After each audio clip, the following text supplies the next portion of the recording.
Could term limits be coming to Texas? It's January 8th, 2025, and these are your headlines. Well, the Speaker of the House could be limited to just 2 terms if state lawmakers approve a newly filed proposal by incoming Representative Mitch Little. Now, House Bill 1758, you can see one of the shorter pieces of legislation filed this session, simply says that no speaker candidate shall be permitted to file a declaration of candidacy if the candidate has already served as Speaker of the House of Representatives for 2 complete regular sessions.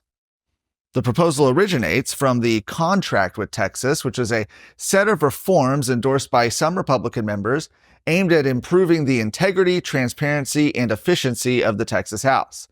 Now, Mitch Little told Texas Scorecard the legislation is an attempt to limit the power of the Speaker of the House. He said that when the membership and the lobby have to face the specter of dealing with someone who could be in power for a decade or longer, they tend to become more compliant and generous than they otherwise would. That power and influence and money gets communicated by contagion to the Speaker's chairman, which is exactly what landed us in the situation we find ourselves in right now.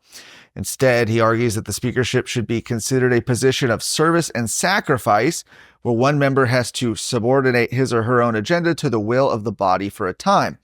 And once that power dynamic has been inverted, and the body has been held captive by poor leadership and communication, no one should hold the gavel long enough to truly own it.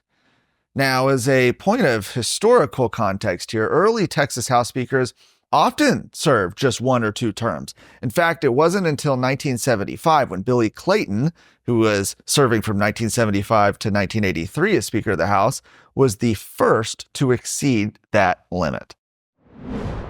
Following outrage from constituents and lawmakers, an employee of Planned Parenthood is no longer a director at the Texas Medical Board. Now, this wild story was reported a few weeks ago.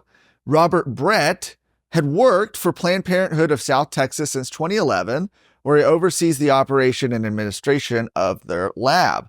Now, Brett joined the Texas Medical Board in 2012 and is currently paid $185,000 annually by taxpayers.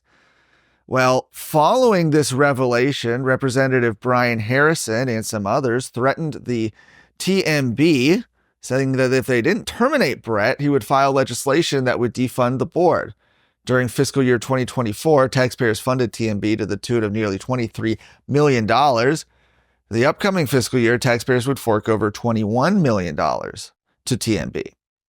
Lawmakers like Brian Harrison and Briscoe Cain called for him to be terminated, and now today, Representative Harrison's office says he was informed that he's no longer in that position.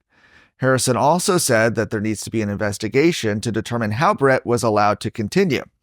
Now, Harrison's office confirmed with Texas Scorecard that Brett has been removed from any government position and is off the taxpayers' payroll. The odds of winning the lottery are already slim. Get ready to play the games of Texas. But in 2023, with the 3rd largest jackpot on the line, it became nearly impossible for the average Texan to win. It turns out, it's hard to compete against an international gambling syndicate buying up $25 million worth of tickets. How did they pull it off? You might be shocked to learn with the help of the Lottery Commission itself. That's just one of the stories we're uncovering in Season 9 of Exposed. We're pulling back the curtain on the rigged games, political corruption, and corporate scandals that have plagued the Texas Lottery for years. Listen to Exposed, Gateway Drug, and discover the truth behind the numbers. Exposed, Season 9, available now, wherever you get your podcasts. While some Texas school districts are advocating for a new system of funding based on student enrollment, public policy experts say the process would force taxpayers to pay for so-called ghost students. Now, that refers to a student who appears on a school's roster but has moved to another district, dropped out, otherwise isn't going to class. And districts like Arlington ISD want to raise their student funding, the per-student funding, by basing it on enrollment rather than attendance. Jorge Borrego, a policy analyst with the Texas Public Policy Foundation, says that switching to enrollment-based funding will force taxpayers to pay billions more per year to fund students that have moved to other school districts and states, effectively paying twice to educate the same child. According to the Texas Education Agency, the gap between district enrollment and average daily attendance statewide is about 474,000 students. The basic allotment for a student is just over $6,000, which could mean excess spending of nearly $3 billion on students who aren't even present in schools. For more of today's stories, go to TexasScorecard.com.